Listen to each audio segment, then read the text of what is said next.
Welcome to ஜிஜிஸ் kitchen. இன்றைக்கி நம்ம செய்ய போகிறது மசாலா வேர்க்கடலை. வீட்டில் எப்படி ஈஸி அண்ட் சிம்பிளாக செய்யுதுன்னு பார்க்கலாங்களா?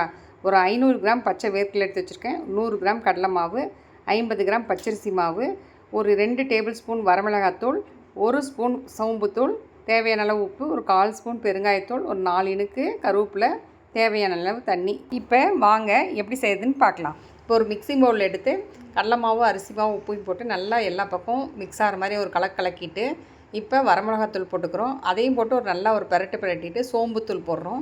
சோம்புத்தூள் போட்டு நல்லா ஒரு கலக்கிட்டு இப்போ கருவேப்பிலையும் போட்டு அடுத்து நம்ம எடுத்து வச்சிருந்த வேர்க்கடலையும் போட்டு எல்லா பக்கம் படுற மாதிரி எல்லா ஒரு மாவளோடு சேர்ந்து கலக்கிட்டு பெருங்காயத்தூள் போட்டுக்கிறோம். இப்போ கொஞ்சம் கொஞ்சமாக தண்ணியை ஊற்றி வேர்க்கடலையை தெளித்து பிசைகிறோம். பிசைஞ்சிட்டு உங்கள்கிட்ட காட்டும். இப்போ நல்லா பிரட்டியாச்சு. எனக்கு இது 3/4 டம்ளர் அளவுக்கு தண்ணி செலவாச்சு.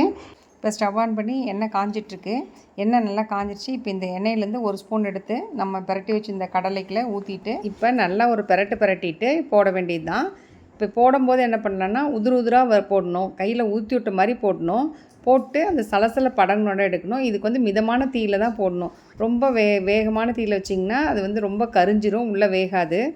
இப்போ நல்லா சலசல படங்கிருச்சு. வேர்க்கடலையும் நல்லா வெந்துருச்சு. இப்போ நம்ம எடுத்து பரிமாறிட்டு உங்கள்கிட்ட காமிக்கிறேன்.